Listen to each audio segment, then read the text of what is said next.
complications from several bullet wounds sustained Saturday night, September 7th. He was 25 years old. Shakur was shot 4 times after leaving the Mike Tyson boxing match in Las Vegas in a car driven by Marion Suge Knight, the head of his label, Death Row Records. The shots were fired from a Cadillac that drove up alongside Knight's BMW, but police still have no leads on a suspect or motive. Tupac had been on a respirator in the hospital and had 1 lung removed. Here's a look back on a turbulent life and career cut short.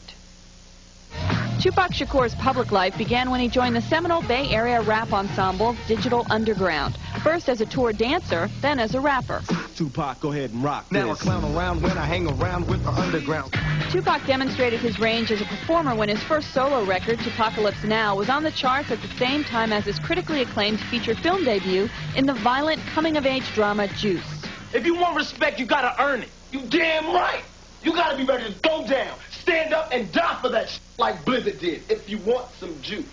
While he maintained a thug image, Tupac was a man of contradictions, recording sentimental raps in support of black women, including Brenda's Got a Baby and Keep Your Head Up. I know you're fed up, ladies, but keep your head up.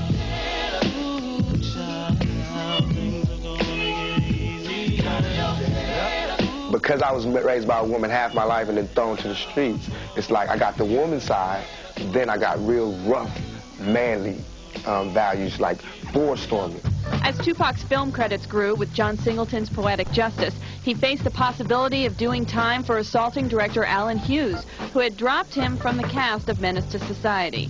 If I have to go to jail, I don't even want to be living.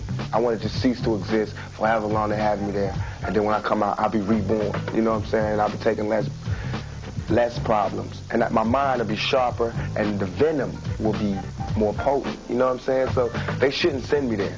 They should really try to, you know, it's like you don't throw more gasoline on the fire to put it out.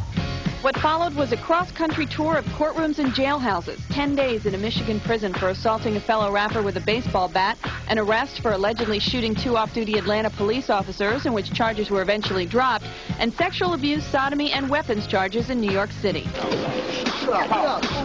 The day before he was convicted of sex abuse in New York, Tupac was shot 5 times in the lobby of a Times Square recording studio. The crime was officially classified as a robbery, and the police dropped their investigation when Tupac failed to cooperate. That situation with me is like what comes around goes around.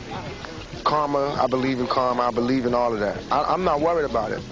You know, they miss. I'm not worried about it unless they come back.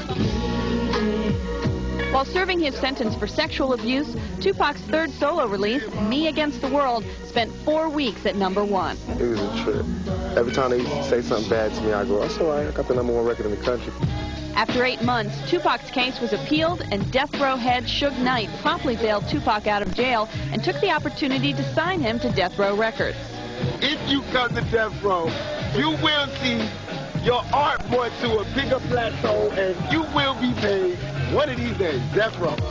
Tupac turned his troubles into a career that was bigger than ever. His double album Death Row debut, All Eyes on Me, sold more than 5 million copies, scored a #1 single, and included tracks with new label mates Snoop Doggy Dogg and Dr. Dre. Out on bail, fresh out of jail, California dreaming. Soon as I step on the scene, I'm hearing screaming. With 3 years past since Snoop's last solo release and the departure of Death Row co-founder Dr. Dre to start his own label, Tupac became Death Row's artistic centerpiece, as well as its biggest mouthpiece.